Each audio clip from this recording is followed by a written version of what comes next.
on parle de Bastia en bien pour le moment, invaincu sur sa pelouse. Bastia ne compte qu'un point de plus que Saint-Etienne. Donc c'est un match où le match nul n'arrangerait pas vraiment les uns et les autres. Hein. Oui, ça n'arrangerait personne, mais il est important surtout de ne pas le perdre d'abord. Hein.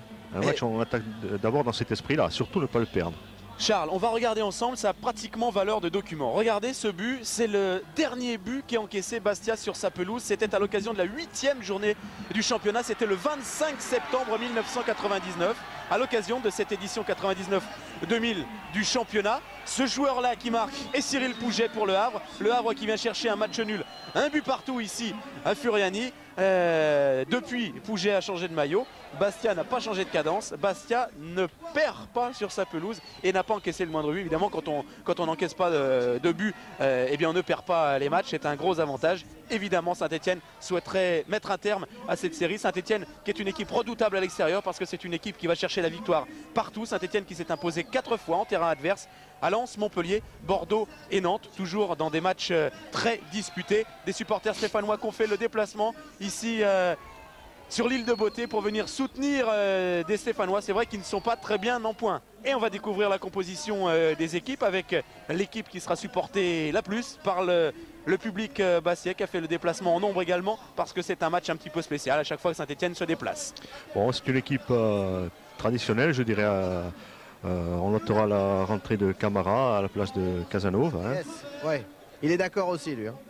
Oui, et puis voilà, il y aura 2 attaquants de pointe et 3 milieux récupérateurs, Seveski, Nalis et Mendy. Lachuer soutiendra les 2 attaquants de pointe et puis Valérie et Jurietti joueront certainement un peu plus avancés que leur défense centrale. Voilà, Jurietti, Lachuer, Laurent qui sont des hommes à surveiller en ce moment. Côté stéphanois, l'immuable 4-4-2 installé par Robert Nouzaret depuis le début de la saison avec une défense à 4 éléments, un milieu de terrain à 4 éléments, 2 récupérateurs, 2 animateurs sur les côtés et les 2 Brésiliens devant. Et là, des petits changements par rapport au dernier match. Oui, on note 3 changements quand même. La rentrée d'Alosio, de Guel et Carotti qui redescend d'un cran pour suppléer à l'absence de Potillon. Voilà, sinon c'est à peu près le même scénario. On aurait 2 attaquants de pointe et un milieu très renforcé.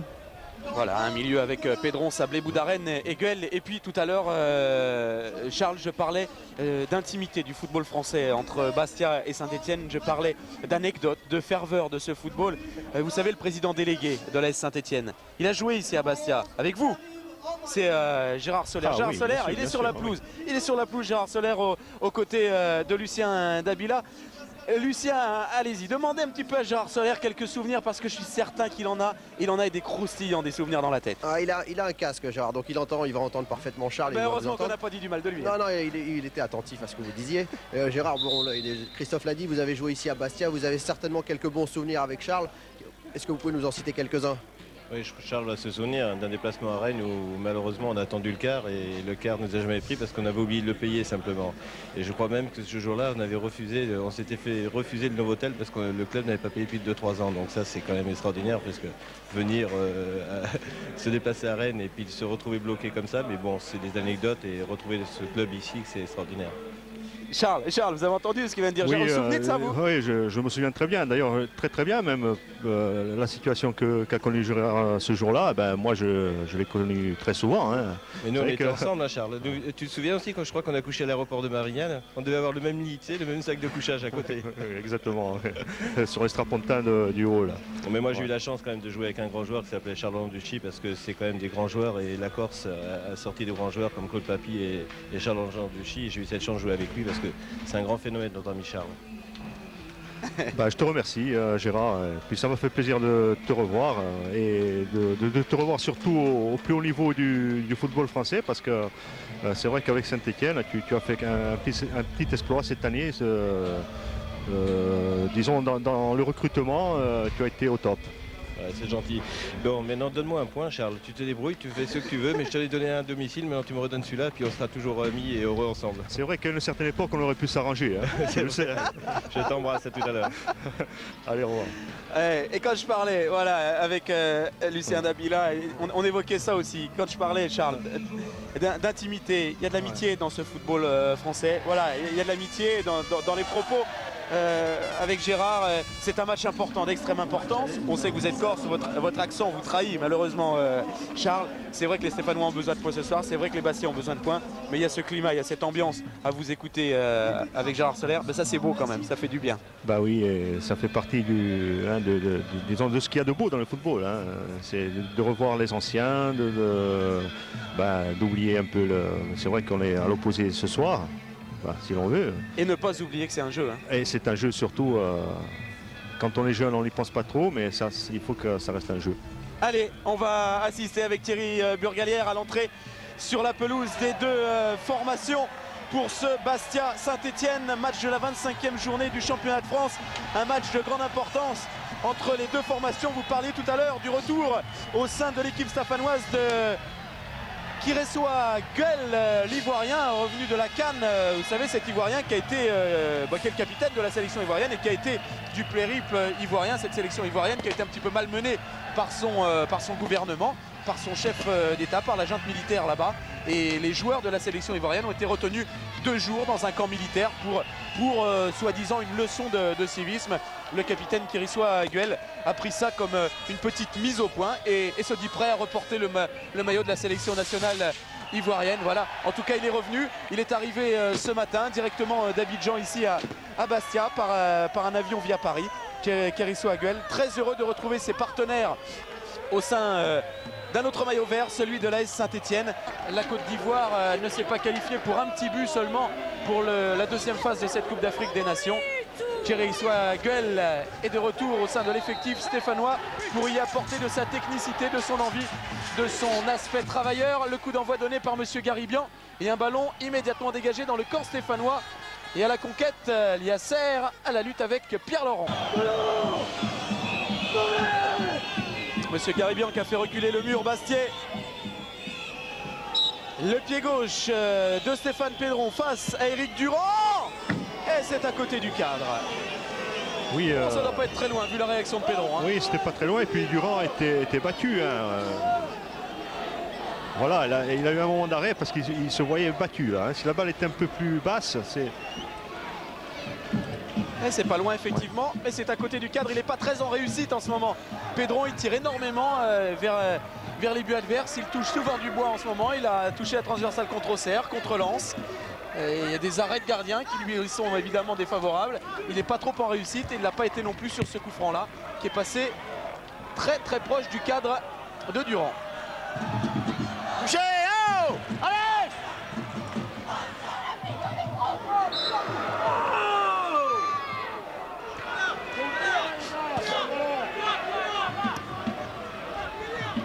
Recule pas, José, ça va. Carotti avec Liasser, les deux ex-joueurs du Paris Saint-Germain. Liasser qui a adressé un long ballon sur lequel se sont jetés Souma et Mendy. C'est Aloisio qui part tout seul au but. Oh, qui est stoppé à penalty. Penalty, non. Coup franc à la limite de la surface de réparation, indique monsieur Garibian, jugeant que cette faute a été commise à l'entrée de la surface de réparation. Alors, à l'extérieur ou à l'intérieur, monsieur Garibian était bien placé. Oh, qu'il a bien arbitré, monsieur Garibian. Il n'y a pas pénalty, il me semble pas. C'est à la limite de la ligne. Juste, oui. Oui, mais là c'est moins net alors. Hein. Là, on va s'en rendre compte. Là, Camara. Allez, bon arbitrage de monsieur Garibian. C'est sur la ligne, il n'y a pas pénalty. Donnons raison à l'arbitre.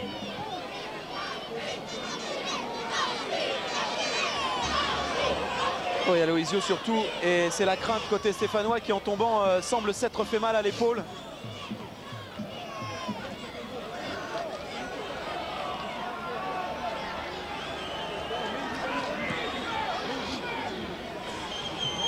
Alors, ça semble être au niveau de la clavicule. On s'est plus intéressé au fait de savoir si la faute avait été commise à l'intérieur ou à l'extérieur de la surface. Et on demande changement a priori du côté stéphanois. Les coéquipiers de José Aloisio qui semblent assez sceptiques quant au retour du Brésilien buteur sur la pelouse. Camara qui commet cette faute sur Aloisio et en tombant, Aloisio qui se fait mal. Ah si, c'est penalty.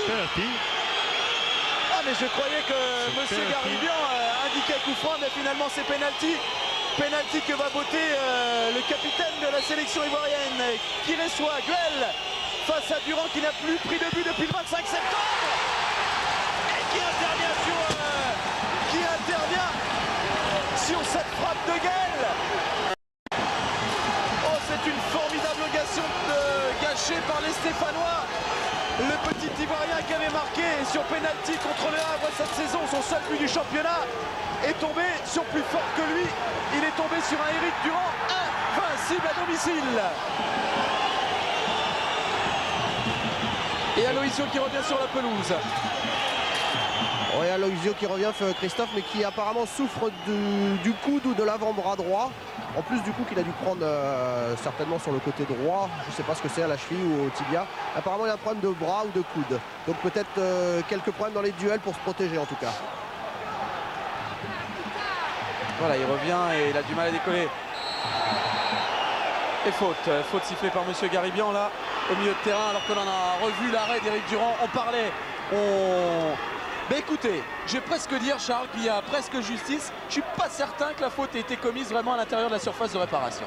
Oui, c'était limite, mais depuis ce penalty, le rythme s'accélère, l'intensité augmente. Et Saint-Etienne continue son pressing avec Pedron qui frappe ce corner au deuxième poteau vers Carotti. Et encore Durand qui boxe ce ballon sur cette frappe du défenseur stéphanois. Ça va revenir avec Bilong. Et le bon tacle et le contre à venir côté Corse avec Frédéric Ney face à Boudaren. Lachuer, le bon retour de Liasser. C'est Swierdjewski qui s'est imposé. Et en jeu de signaler,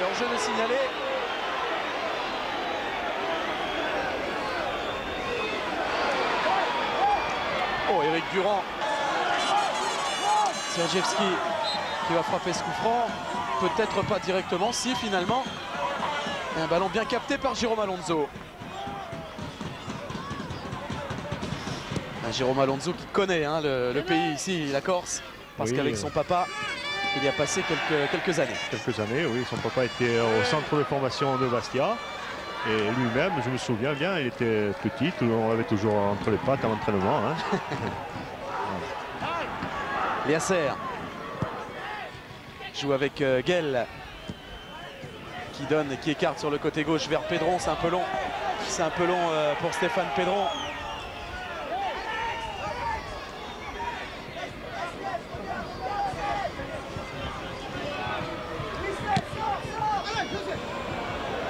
José, c'est Aloisio. Aloisio qui donne ce ballon vers Alex. Pedron. Et Patrick Valéry qui dégage sur Bilong. Valéry encore. Pris par Boudaren, Valéry s'en sort. L'arrivée de Julien Sablé et finalement l'intervention de Romarin Bilong qui bute sur Julien Sablé à terre. Il se reprend à deux fois. Guel pris lui par la sortie de... Oh aïe aïe! Oh aïe aïe! Emporté par son élan. Frédéric Mendy. Oh non, il n'a pas le droit. C'est un tacle très sévère. Oh non, c'est interdit. De pied en avant. Oh, c'est interdit. Oh, pourquoi ce geste? Oh non. Eh ben ça rend triste, Charles. Ça rend triste parce qu'alors franchement, c'est pas un match qui était parti sur cet esprit-là. Et là, malheureusement, on est obligé de constater, les images de Thierry Burgalière nous le montrent. Mendy qui vient mettre une semelle. C'est moche. C'est très très moche. Voilà, sur un jeune joueur comme Sablé. Il peut y avoir un drame. Il peut casser la jambe de Julien Sablé. Ça peut être dramatique. Ils y vont tous les deux en même temps sur la conquête de la balle. Mendy il va plus volontiers. Hein, et les deux pieds en avant. Oui, et les Stéphanois n'ont pas intérêt à faire des erreurs défensives parce que les Bastiais savent très bien profiter de ça.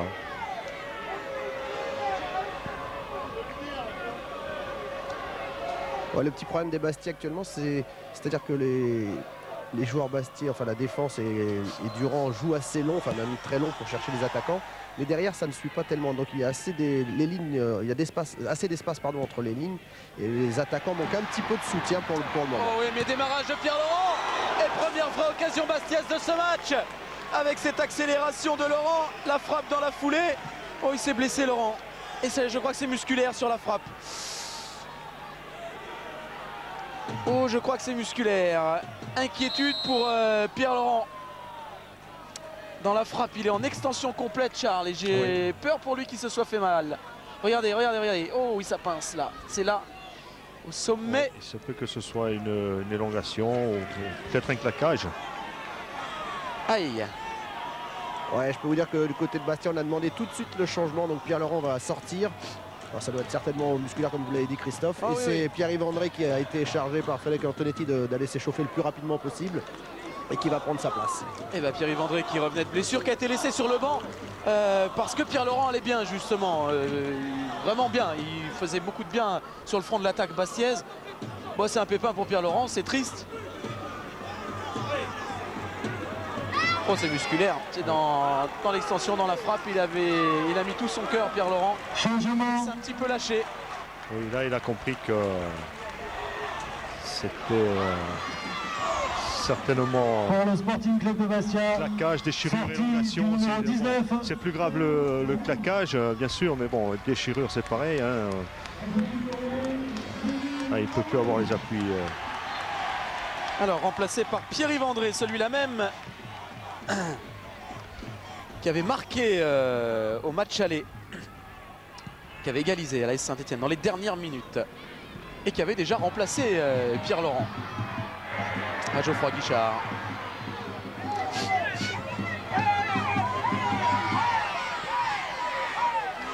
Lachuer qui va obtenir une touche, c'est bien joué.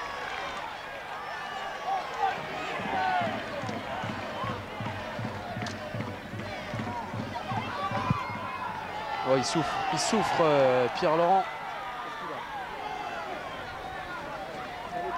La longue touche de Franck Jurietti renvoyée par Léacer, l'interception de Lilian Alice qui centre à son tour. Romarin Bilong, Carotti, un petit peu de sueur froide dans la défense stéphanoise qui s'en sort finalement. Pas pour longtemps, Alice avec Jurietti qui va aller provoquer Stéphane Pedron, Franck Jurietti, et qui parvient à centrer. Quel bon centre de Jurietti, Lachuer. Et le but. Oh, quel but! Quel but de Yann Lachuer sur ce centre de Jurietti. Vous disiez tout à l'heure Charles, il ne monte pas souvent. Ça doit être son deuxième centre du match. Et la superbe frappe de Lachuer. Et voilà le réalisme bastiais face au manque d'efficacité stéphanois. C'est l'enseignement de ces 40 premières minutes. Voilà, et c'est bien ce que je confirme ce que je disais. Bastia sait très bien profiter des erreurs défensives. Là, voilà, erreur de placement, pas de couverture. Et Lachuer de marquer son troisième but du championnat. Et le troisième à domicile, c'est l'homme de Furiani, Yann Lachuer.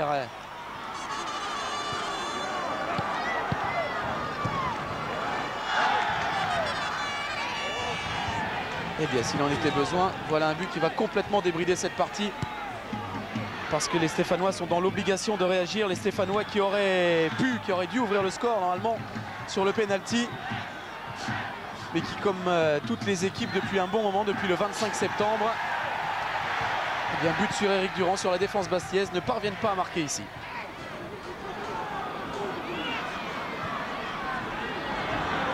Léacer.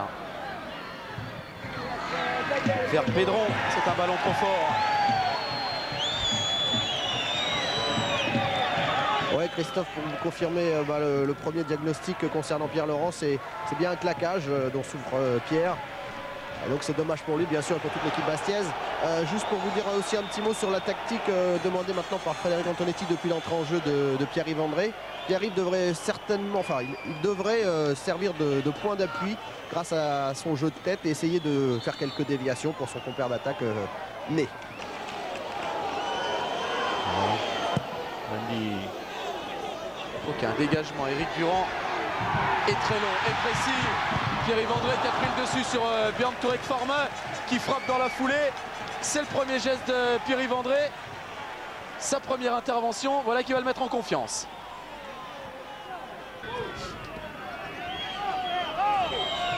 Alozio. Forme qui attend la sortie de ce ballon et qui effectue la rentrée de touche tout de suite derrière.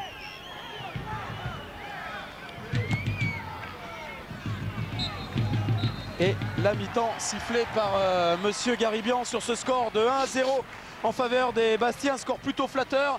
Les Stéphanois ont eu l'occasion à quelques reprises d'ouvrir le score, mais ont buté sur Eric Durand, notamment Eric Durand qui a arrêté un penalty botté par l'Ivoirien qui reçoit Gueule.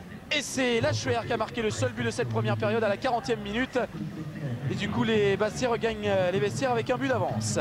Christophe? Oui, Lucien. Oui, avec Julien Sablé. Julien, je suppose que vous devez être assez déçu d'être mené au score après une très bonne première mi-temps de votre équipe. Ouais, surtout qu'on a un penalty. Bon, le manque.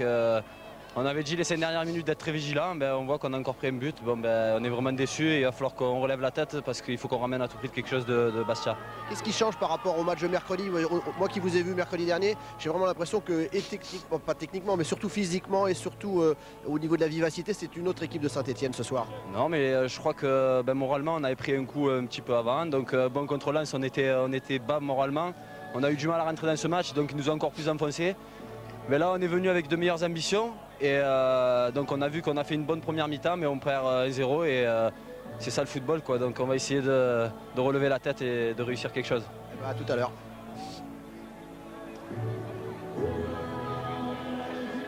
Oui, tête basse un petit peu les supporters stéphanois, les joueurs stéphanois. Et on comprend la frustration du jeune Sablé. On retrouve Lucien Dabila qui est sur la pelouse. On a vu ça sur notre écran de contrôle. Lucien Dabila en compagnie du président François Nicolas et du Sporting Club de Bastia. Oui, exactement. Je voulais poser d'abord quelques questions, discuter avec François du stade de Furiani, puisqu'on parle beaucoup des travaux depuis plusieurs mois, de longs mois maintenant. On a entendu, on a lu quelque part que les travaux allaient bientôt reprendre. Qu'est-ce qu'il en est exactement, François? Le FNDS nous a assuré de la subvention, donc on a assuré le district de Bastia de la subvention, donc le district de Bastia a fait toutes les démarches administratives et les travaux devraient débuter au mois de mars. Mais disons qu'actuellement nous sommes en train de réfléchir, savoir si nous allons démolir immédiatement la tribune ouest ou bien attendre l'intersaison, mais l'éclairage sera porté à 1200 lux et la vidéosurveillance sera faite avant la fin de cette saison en cours. Maintenant, en ce qui concerne la tribune ouest, je pense que les travaux devraient débuter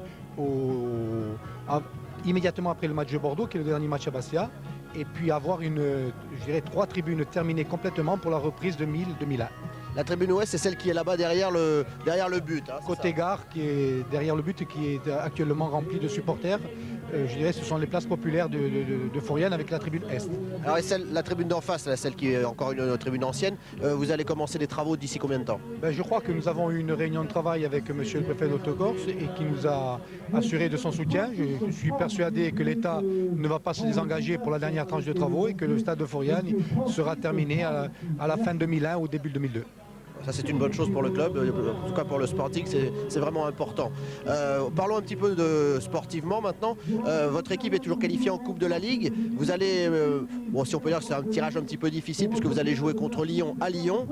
Apparemment il y a un petit litige sur la date du match puisque au départ ça devait se jouer un dimanche soir, le dimanche 20 je crois. Et apparemment la Ligue a fixé cette rencontre le samedi 19, ce qui ne vous satisfait pas complètement. Moi non, c'est pas que ça ne nous plaise pas complètement, ça ne nous plaît pas du tout parce que tout simplement je crois qu'il y a un problème d'équité sportive. Je crois que Lyon va bénéficier de 3 jours de repos. Nous n'allons bénéficier que de 2 jours. Je pense que ce qui serait souhaitable, c'est que soit l'on avance le match de Lens-Bastia au mardi, ou tout simplement retarder le match Lyon-Bastia à dimanche soir.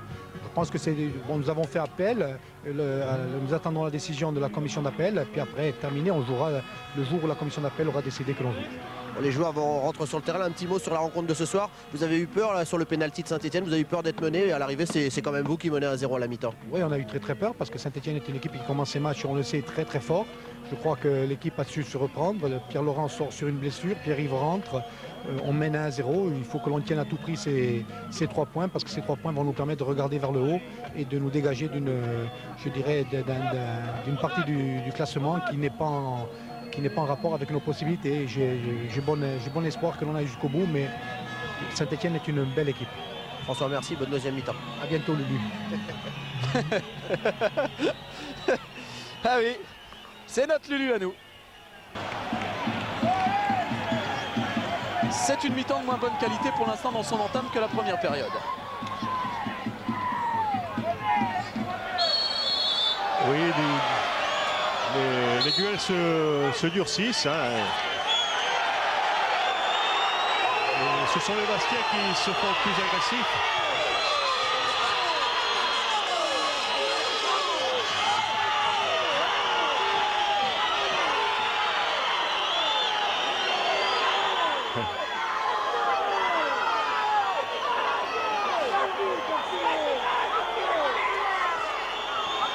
Alors, Monsieur Garibian qui est allé parler à Frédéric Antonetti. Je crois qu'en ce moment, Monsieur Garibian, il essaie de calmer un petit peu une certaine tension qui est palpable sur la pelouse. Et je crois qu'il est en train de demander à Frédéric Antonetti de ne pas en rajouter et de ne pas montrer le mauvais exemple aux joueurs. Oui, et puis d'avertir certains de ses joueurs pour essayer de contrôler. Bon, c'est le rôle de l'arbitre. Hein. Avant de sanctionner, peut-être c'est une solution de prévenir avant.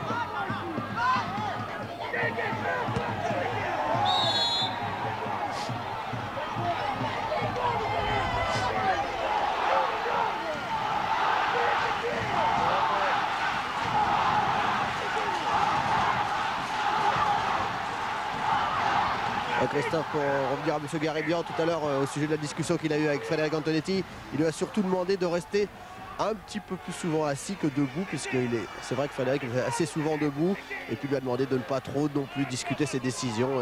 Mais bon, encore une fois, ça s'est bien passé. Et du coup, Frédéric est assis.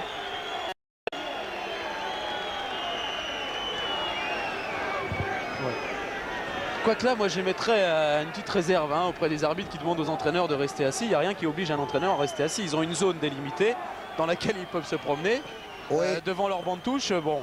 Ouais, c'est vrai Christophe, mais c'est vrai aussi que Frédéric n'était pas non plus il était un petit peu bavard, Il veut calmer tout le monde. Monsieur Garibian, c'est pour essayer de remettre un petit peu d'ordre des deux côtés, donc c'est plutôt une bonne chose, je crois. Allez, Souma qui dégage ce ballon. Oui, un ballon bien dévié par Pierre-Yves André. Oh, but! Quel but de Frédéric Ney sur ce ballon détourné par Pierre-Yves André. Et derrière la volée de Nekilov, Jérôme Alonso, ça fait 2-0. C'est la première occasion de cette deuxième période. Le réalisme incroyable des Bastiais dans ce match qui mettent un sacré coup sur la tête des Stéphanois. 2-0 après 62 minutes de jeu. Et bien voilà l'affaire bien engagée pour les Bastiais. Beaucoup moins pour des Stéphanois replongés dans le doute. Oui, Alonso était avancé. Est-ce que Frédéric Ney l'a vu ou bien il a frappé comme ça venait? Il n'y a que lui qui pourra nous le dire. Mais en tout cas, c'est un joli but, un joli lob. Ney qui marque là le meilleur buteur Bastiais, son 8e but, c'est son 5e à domicile pour Frédéric Ney. Et quel but, superbe.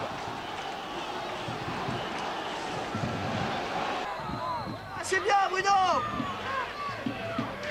Oui, Rob, c'est pas grave. Sergievski, Lachuer.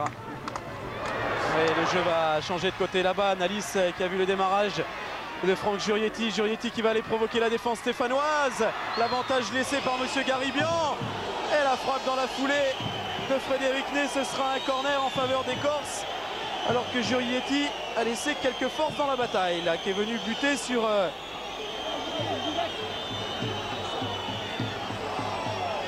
sur Liasser.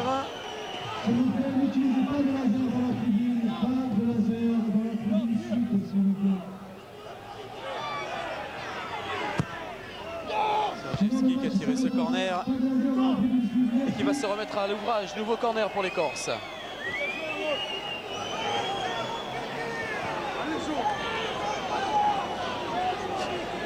Oui, la flamme s'est éteinte du côté de Saint-Étienne. On sent qu'il n'y a plus de ressources pour ressortir les ballons. Ils sont complètement... Encore, il frappe direct. Il a frappé directement. Et c'est but, c'est 3-0 pour Bastia. Sur ce corner, sur ce coup d'œil de Swierdźiewski qui a vu l'anticipation de Jérôme Alonso. Et un corner remarquablement tiré par le Polonais Swierdźiewski, ancien Stéphanois. Oh, qui met certainement un terme au suspense de ce match. 74 minutes de jeu et Bastia qui mène 3-0. Ah oui, s'il a vu Jérôme Alonso avancer, c'est très bien joué de la part du Polonais.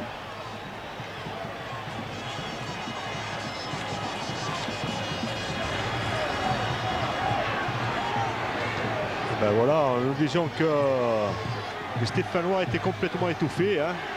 Ah oui, et malheureusement au score, eh bien ça se retourne contre eux. Des Stéphanois très éteints qui tentent de réagir par Julien Sablé. C'est un petit peu un signe d'impuissance. C'était une frappe dans une position difficile, même si cette frappe était cadrée. Oh, des Stéphanois qui sombrent dangereusement. Quand je dis dangereusement, je pense à l'avenir de l'AS Saint-Étienne. Ça sent le roussi là en ce moment.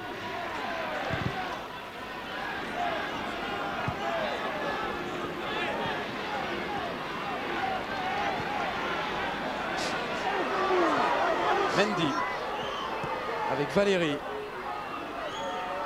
Ils gagnent tous les duels en ce moment les Corses, donc il n'y a pas de mystère. Ils mènent au score et logiquement on regarde cette deuxième période. Né qui change le jeu là-bas. C'est Liasser qui a dégagé ce ballon. Pedron qui ne parvient pas à le contrôler. Nalis avec Jurietti.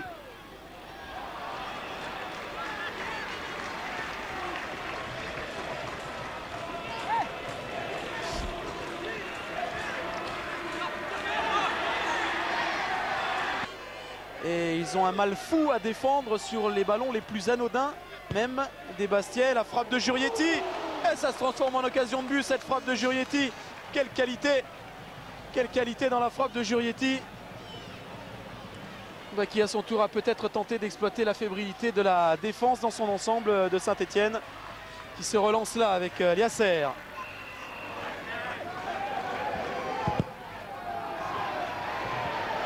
Et Lachuer qui a voulu lancer Frédéric Ney.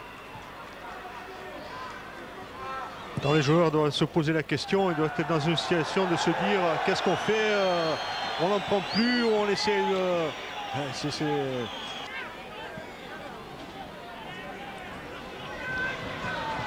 Aloisio. Et Valéry qui dégage ce ballon et qui trouve dans son dégagement Yann Lachuer. Le grand pont sur forme pour Lachuer. C'est un 2 contre 2 à jouer pour les Bastiais. Et Ney devant Alonso, 4-0. 4-0, le quatrième but pour Frédéric Ney. Il a joué l'altruisme tout à l'heure. Cette fois, il est servi par Lachuer. Et il marque son 9e but du championnat.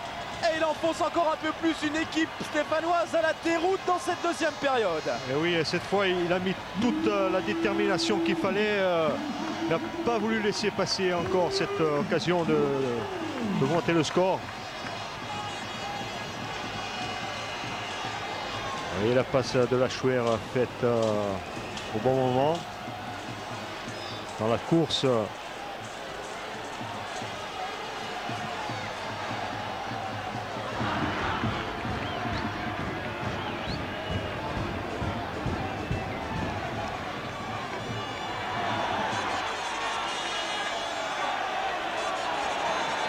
Ouais, pour les 5 dernières minutes à jouer, Frédéric Antonetti va faire rentrer 2 joueurs frais, c'est-à-dire Dan Petersen et Matangu, qui vont remplacer qui vont remplacer Frédéric Ney et Lilian Nalis. Très bien, Lucien. Voilà. Comme ça, tout le monde part pas la fête. Voilà. De la rigueur et un hyper réalisme qui leur permet d'obtenir l'un des plus larges succès dans l'histoire des Bastia Saint-Étienne. Christophe, je ne veux pas apporter malchance à Bastia, mais encore un match où Éric Durand n'a pas pris de but. Un de plus. Ah oui, oui, oui. C'est le 8e consécutif ici à domicile depuis le 25 septembre. Hein, Ouais, depuis c'est un bel exploit. Oh, c'est superbe. Ouais, parce qu'il y a quand même eu un penalty ce soir contre lui. Hein. Ouais, ouais. Donc des arrêts que l'on qualifiait de déterminants en début de match sont finalement décisifs pour Bastia une nouvelle fois. Ça a été le tournant du match incontestablement. Mais ça compte, hein, le gardien fait partie du jeu. Et en ce moment, Éric Durand est décisif pour Bastia. Exactement, et puis sur ce genre sur le penalty, il a beaucoup de métier. Hein. Il a quand même deviné par le regard où pouvait aller ce tir et il a été bien inspiré. La fin du calvaire stéphanois sifflé par Monsieur Garibian et la libération pour des Bastiais qui obtiennent un 9e succès dans ce championnat. Et quel succès qui leur permettent de souffler un petit peu. Un total de 34 points désormais. Si les Bastiais soufflent un petit peu, eh bien ça enfonce des Stéphanois bien moribonds en deuxième période. Des Stéphanois qui auraient pu ouvrir le score. Mais voilà, histoire de gardien, eh bien Éric Durand a été décisif en début de rencontre.